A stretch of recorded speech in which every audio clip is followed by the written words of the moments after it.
Hello. Woohoo! Let me tell you, I mean, it's like flipping a switch, like seeing things being done. Diversity and empathy and love and joy is back, Frangela. Ooh, it has been good. amazing. Did y'all know there was a press briefing? Yes. It was good. With honesty and respect. And information. Yes. There was information. And no reporters cried. It was so dusty, they had to go up in there, and it was like an inch of dust up in there. They had to go in there and clean. Yeah. Well, we've had Jen Psaki on this show, and as anyone can tell you, she's not just really smart and good at her job. She's one of the nicest people ever. And you can see that. And we already have Sean Spicer and others whining, look at the difference in how the press treats it. It's like, yes, because look at the difference in how she treats the press. Yeah. It's a two-way street, and she's not lying to them nonstop. Yeah, you walked out with a lie. Sean Spicer, you walked out with a lie. Lying. From jump. And expect people to... Plus, anybody who's got to hide in a bush. Okay. Well, listen, and I'm a lesbian, so I'm a lesbian, so I'm not against it. But my point is, let's get to a sexy liberal love letter, because it is a party weekend, man. It is sexy liberal meets sexy liberal graduation day. I mean, it is everything. Leland says, "Dear Steph and the Mooks, with a special shout out to the program's foundation, Sean and Jess." Yeah. Thanks to all of you for showing bravery in the face of adversity. The good news, I think this is a love letter, Sean. I think we'll go with that. So the good news, 2 years ago, I went to Sexy Liberal Tour at the historic Barrymore Theater in Madison, in Satan's Madison, and I got to see Frangela. The bad news is I couldn't afford a VIP ticket. I couldn't meet and grope, so I was unable to pick up the little Chinese lady. Don't pick her up. The good news, in December 2019, I was able to afford a VIP ticket for the March 2020 Sexy Liberal Tour at the historic Barrymore Theater. Bad news, due to Reckless Donnie, things were shut down. There was no show. The little Chinese lady wasn't going to be there anyway. I contacted the historic Barrymore Theater and requested a refund. When I get my check, I will donate $10 monthly to the Stephanie Miller Patreon account. Oh my God. Or buy a $15 ticket to tomorrow night, Sexy Liberal COVID inaugural, because we are so proud of this one. This is going to be kind of off the chain, right? We're doing we're doing our first live segment, and we did not let COVID stop us, did we? No, we did not. No way. Or an insurrection, because we will not be deterred. That's right. Yeah, we're excited. So, and what else do we have to celebrate? Nancy Pelosi will transmit the impeachment articles Monday. We decide when it starts now, right? Yes. I mean, everything's always moving too now, right? Yes. I mean, everything's always moving too slow too fast for a turtle. But my point is, no, it happens when we say now, right? Thank you. Absolutely. And we are in charge. I mean, and this is what I love about what's happening with Democrats. I think that finally Democrats understand that we need to govern the way we need to, versus trying to appease Republicans. Yep. We can stop that now. I said it at the top of the show, Francis. I said, pass everything, pass it all, and make Republicans vote again. Make Republicans take it away from people. That's right. Well, and I think that I really hope that with the new DNC, with Jamie Harrison being in charge of the DNC, especially, that the party stops looking at the next election instead of the one we're in. I mean, you keep a view for that, but they're compromising for the term they don't have yet. Yeah. And it's like, but you aren't going to get that term with these compromises. So and by the way, we've been saying this, Angela, all show. Republicans, don't ever count on them doing the right thing because it's the right thing. No. Mitch McConnell and some Republicans may vote for impeachment only because they want Donald Trump out of the presidential field in 2024 as well. And Kevin McCarthy is only going, oh, yes, I'm for an investigation, because he wants to get rid of these QAnon lunatics in his caucus. And he probably knows the ones that are implicated in this insurrection. So Kevin McCarthy yesterday. Questions about this building, what I was told, what was protected, what doors could not be opened or entered or penetrated. Well, that didn't go through. There's a lot of planning through, and the only way you're going to be able to answer these questions is through a bipartisan commission. So let's get and have all the facts before we accuse anybody of anything, but let's all base it upon the facts and the knowledge that we need to know. Yes, and again, they will only do something if it's good for them. Political windsock, Right. Kevin McCarthy, one more time. I denounce any violence. Denounce Really? it that day, denounce it now. I denounce it in the summer. I denounce what happened last night in Portland and Seattle as well. I'm very consistent. What I voted on wasn't to overturn an election, because it wouldn't. It would not overturn. What I signed on to amicus was the exact same question that you did, a constitutional question about, did a legislature have the right, or did the legislature actually move through to make any changes?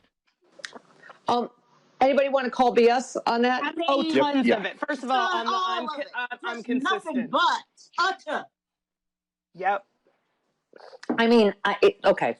You voted to overturn a free and fair election. And Angela, you keep saying it every week.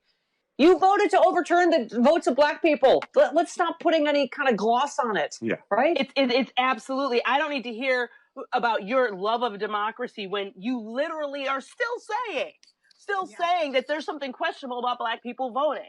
And like somehow when I look at Ted Cruz and people like Kevin McCarthy, I'm like, how'd you get elected then? Your little white votes that was fair. That worked out. Well, I mean, how about Ted Cruz yesterday saying, "Oh, President Biden only cares what the people of Paris think and not what the people of Pittsburgh think about getting back in the Paris climate." First of all, moron, it's not anything about what people in Paris think. It was signed in Paris. That's why it's called that. And you just voted to overturn the votes of everybody in Pittsburgh. So shut the F up. It's the most hypocritical and ridiculous. And just the thing is, I look at Ted Cruz and I've never seen somebody like this. Man does have information. He's one of the most egregious ones to me. He and McConnell and Josh Hawley, they know better. Yeah. They know what they're doing. Yeah. You know, they're not that blonde, crazy QAnon woman who I think has a closed head injury that hasn't been discovered. Yes. that would be QAnon Betty. And then QAnon Veronica, the more they keep finding new ties to right-wing extremists Of course they do. In her past. And she wants to bring a gun on the floor. So does Andy Harris, Republican Andy Harris, flouted the magnometers that were installed in the House chamber, set off metal detectors, and then he was wanded, found a gun. They refused to let him in. He tried to give it to another member. Yeah. The member said, "I don't have a license," and refused to hold the weapon for him. And so because the fines aren't in effect just yet, then Nancy Pelosi said they're coming out of your paycheck, first fine 5,000, second fine. So of course these little sleazeballs, they're trying to slide in and make a point before they know the fines are in effect. Mm-hmm. And Andy Biggs, Rick Allen, and Boebert all refused to be wanded after setting off the magnometer. Again, it's the whole party. They think rules don't apply to them. They all think they're above the law. Yeah. Over 20 of them were at the insurrection from the state and local Republican governments and legislatures. Yeah. At the riot, streaming themselves breaking into the Capitol. They're a completely corrupt party. There's just no question. How about this 22-year-old that was just arrested in the riot, whose mother had to, had to vouch for her, and the judge. I loved the whole lecture. You understand you were there trying to overturn the Constitution. It's because of the Constitution that you are here, and I'm allowing you on your mother's, to be released to her mother, which is, Right. As an adult. On a mother's recognizance. And here's my thing. At the end of the day, she gets to go home. Yeah. There are people who are stopped for traffic stops, stopped for insignificant things that are in prison right now.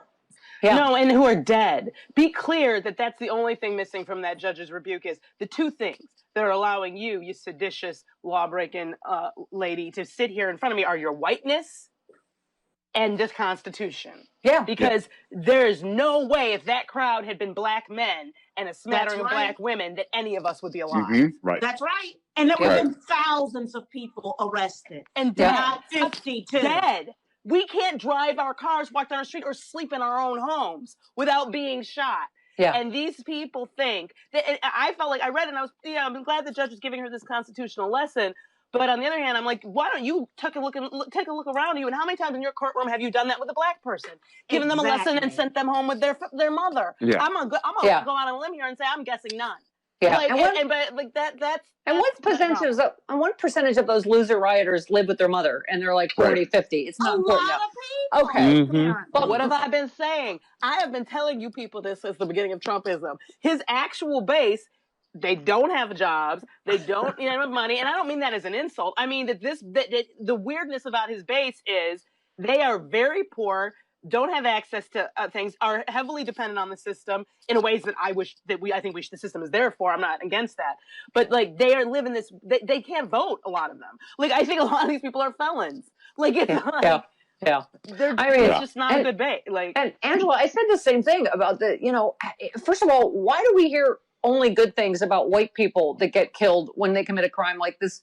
The woman, like, oh, well, she was a veteran. The woman that went through the window right next to Pelosi's and got shot to death. Yeah.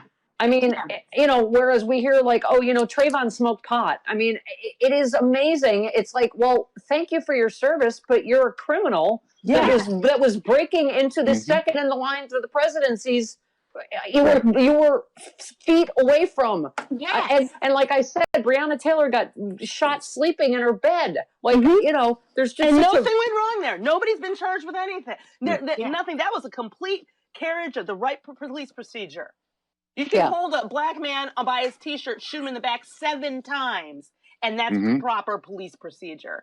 Right. So to me, this is the real problem, and I'm counting on President Biden, I think he does know this, to know this with me about this, is if you don't go after all of these people for every single charge at the highest possible sentencing, you are doing more than you are encouraging another rebellion and attempted insurrection and acts of petty violence all over the country, but you're also saying once and for all the black people, you don't count. I mean, Frangela, let's for a second try to imagine that was a Black Lives Matter protest that did that. And really, you think Republicans would be going, we need to just let them all go for the sake of unity. You're not uniting. No, had it been black people, they would have been shot on the stairs of the Capitol. We wouldn't have made it to the Capitol. We couldn't get off the buses. If they knew that on some date all black people were coming to protest the vote, the National Guard would have been there. Trump made an Evite and sent it to everyone. We knew what day it was going to be. This wasn't a surprise. T-shirts.